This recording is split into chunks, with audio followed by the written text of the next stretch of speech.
Madame la députée de Tachereau, la parole est à vous. Merci. Il y a quelques jours, le professeur et politologue québécois bien connu Louis Balthazar écrivait dans Le Devoir une chose dont j'avais commencé à me rendre compte depuis un petit bout. Il nous expliquait qu'entre la Grande Noirceur et la Révolution tranquille, les Canadiens français ont pris leur nationalisme, qui en était un de repli et de survivance, et l'ont transformé en nationalisme québécois d'émancipation, qui était construit non pas autour d'une origine ethnique ou religieuse, mais autour du territoire québécois. Un nationalisme d'émancipation qui voulait inclure tous ceux qui vivaient sur le territoire québécois, un nationalisme d'émancipation qui est devenu extrêmement porteur et fertile. Et j'ajouterais, pour avoir étudié les mouvements sociaux d'alors, qu'il y avait sur le terrain une explosion d'identités individuelles diverses, un encouragement à être soi-même à fond la caisse pour chaque personne, et par cette libération individuelle, le peuple entrait en relation intime avec lui-même. Il prenait de la force à s'ouvrir à lui-même dans une grande acceptation de ce qui était devenu dans la réalité et non selon ce que les élites cléricales disaient qu'il devrait être. Il gagnait une confiance nouvelle et par là, comme chaque fois qu'on a plus confiance en nous, il gagnait aussi le goût d'entreprendre de grands projets. Et c'est ce qui a donné naissance au puissant mouvement indépendantiste de l'époque, qui est par essence un mouvement révolutionnaire. Je vous rappelle qu'il s'agit quand même d'aller chercher toute notre liberté politique des mains d'un État du G7. C'est quand même pas rien. Et il y a encore une importante frange de Québécois qui portent en eux ce désir révolutionnaire, assez peu orthodoxe. Et moi, juste de penser à ça, je nous trouve un peu punk. Ça me fait un peu plaisir. Et donc, ce projet indépendantiste-là n'était pas un projet qui pouvait être basé sur la peur du changement ou sur la peur de l'autre, ou sur la peur tout simplement. Mais ce qu'écrit Louis Balthazar de vraiment intéressant, c'est qu'il dit on est en train en ce moment de reculer sérieusement du point de vue de notre nationalisme. Dans sa lettre au Devoir, il nous rappelle qu'à la suite de sa cuisante défaite de 2007, le Parti québécois a décidé de jouer, à l'instar de l'ADQ qui l'avait doublé aux élections, la carte identitaire, lui aussi. Cela nous a valu la Charte des valeurs de 2013 et toutes les tensions que ça a créées. Et le projet de loi 21 contre les signes religieux s'inscrit aujourd'hui clairement dans cette tendance-là. Il faut dire aussi que depuis le 11 septembre, plusieurs médias, plusieurs faiseurs d'opinion ont décidé de faire de cette carte leur principale marque de commerce et avaient déjà, pas juste ici, ailleurs dans le monde aussi, fortement participé à transformer le climat social en quelque chose de plus aigri, en quelque chose de plus négatif, en quelque chose qui n'avait plus rien à voir avec une quelconque idée d'émancipation individuelle et collective, ni avec la foi ou le positivisme nécessaire à la réalisation des grands projets, d'un grand projet ambitieux comme faire naître un État sur la carte du monde. Et ce que ça a fait, tout ça, c'est que la conception du « nous » québécois, après s'être explosée en ouverture, atteint énormément de gens, crée un nationalisme civique sur le territoire québécois. Cette conception-là du « nous » québécois a commencé à régresser, à opérer en fait le mouvement inverse de celui qu'elle avait opéré entre la Grande Noirceur et la Révolution tranquille. La conception du « nous », dans les dernières années, a rétréci et on s'y sent aujourd'hui de plus en plus à l'étroit. Et je cite encore Louis Balthazar, une dernière fois. Il écrit « La coalition Avenir Québec représente la forme la plus pure de ce recul vers l'appartenance canadienne-française en opposition à québécoise qui est arrivée pendant la Révolution tranquille. Donc, représente la forme la plus pure de ce recul vers l'appartenance canadienne-française. Rarement a-t-on vu un gouvernement aussi peu représentatif des minorités.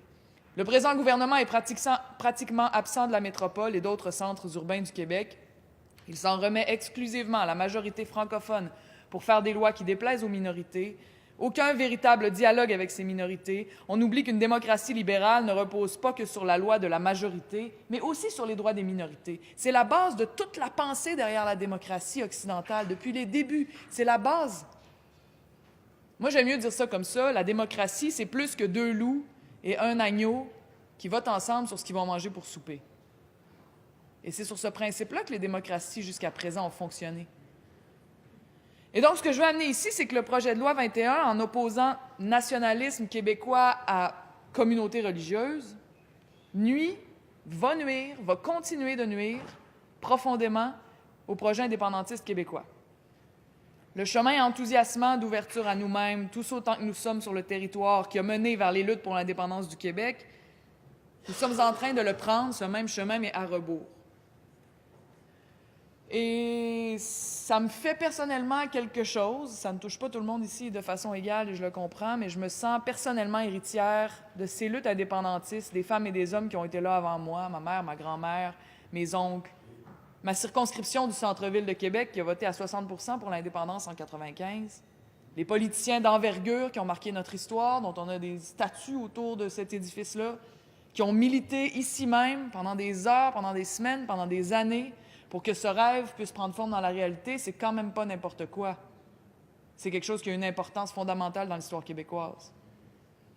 Et il est clair et évident qu'en empruntant ce chemin-là à rebours, ce même chemin vers un nationalisme de repli et de protection plutôt que vers un projet enthousiasmant, ouvert, qui a confiance en lui et qui crée de l'identité plutôt que de se replier sur un truc qui est perdu dans le passé, il est clair qu'en empruntant ce chemin-là, le projet de loi contre les signes religieux va continuer d'entacher ce merveilleux projet d'indépendance politique du Québec, qui est à la fois un projet historique et un projet d'avenir, tout comme la Charte des valeurs en 2013 l'a entaché.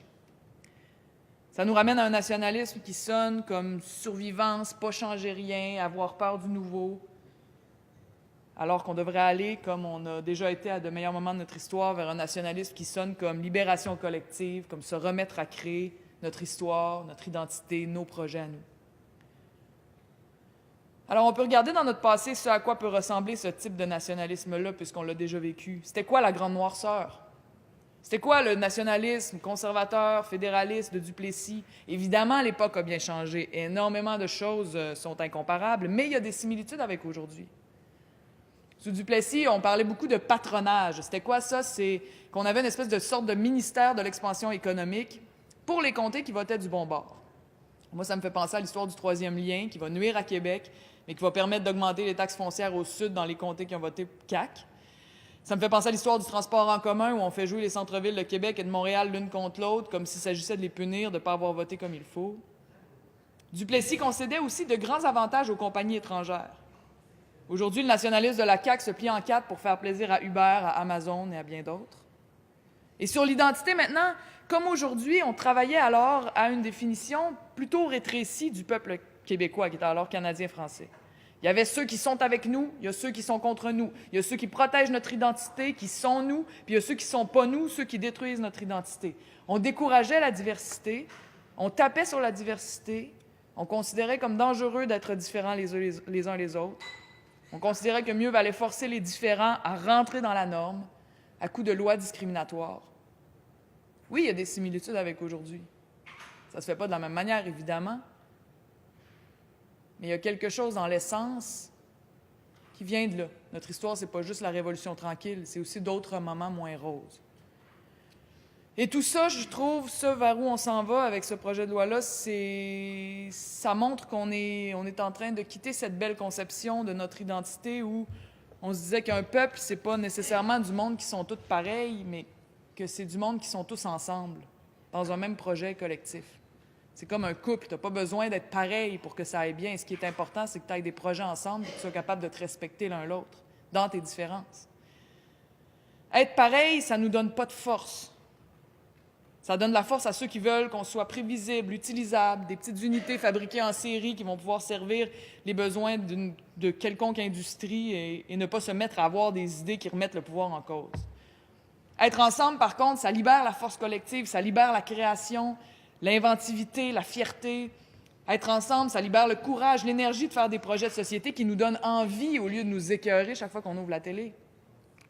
Puis tant mieux si nos talents, si nos personnalités, si nos façons d'être, si nos façons de paraître diffèrent. C'est comme ça que fonctionnent les musiciens d'un orchestre, c'est comme ça que fonctionnent les joueurs d'une équipe de hockey. On a besoin de s'accepter les uns les autres pour être capable de créer des liens forts, puis c'est dans notre différence qu'on trouve notre force. Puis ces liens forts-là, c'est précisément ça la culture. C'est précisément ça la force d'un peuple. Alors quand on s'attaque aux liens entre nous, on attaque notre culture, puis on attaque notre identité. L'identité, ce n'est pas un truc inscrit dans les airs qu'on peut mettre dans un projet de loi. C'est quelque chose qui se vit entre nous jour après jour et qu'on adapte continuellement. Les êtres humains changent. Ce qui est important, c'est qu'on fasse ça ensemble. C'est ça une culture. Une culture, c'est vivant, ça évolue à travers les époques. Pourquoi faire comme si le Québec était autre chose que ce qu'il est dans la réalité avec toutes ses composantes différentes?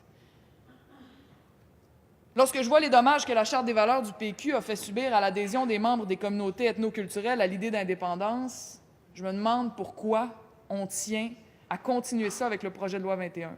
Pourquoi on tient à stigmatiser des minorités alors qu'on doit rassembler, on divise? Évidemment, moi, je cherche à travailler au renouveau du mouvement indépendantiste. Alors, pour moi, c'est clair que ça veut dire se battre contre le projet de loi 21. Ça veut dire accueillir des gens de partout. Ça veut dire leur dire, le jour où on va faire l'indépendance, nous serons tous les cofondateurs d'un pays. Il n'y a personne qui va être moins qu'un autre, un représentant de la nation québécoise et de ses valeurs. Mon espoir aujourd'hui vient du fait que je vois bouillonner sous le couvercle de la marmite conservatrice qui marque notre époque toute une panoplie de mouvements. On voit les luttes pour le climat, on voit les luttes des infirmières, on voit toutes sortes de luttes qui, en ce moment, sont en train de se renforcer. Et ça me fait penser à ce qu'il y avait dans les années 40, dans les années 50, juste avant, finalement, cette révolution tranquille-là, où il y avait le refus global, la grève d'asbestos, Madeleine Parent, les grèves, le textile. Il y avait un couvercle conservateur, mais ça bouillonnait déjà. Puis même si le couvercle conservateur disait « on n'a pas besoin de vous écouter, de toute façon, les médias sont avec nous », bien, peu après, finalement, ces gens-là, sous le couvercle, ont créé une nouvelle culture qui a pris de la force et qui est devenue la culture québécoise de la Révolution tranquille.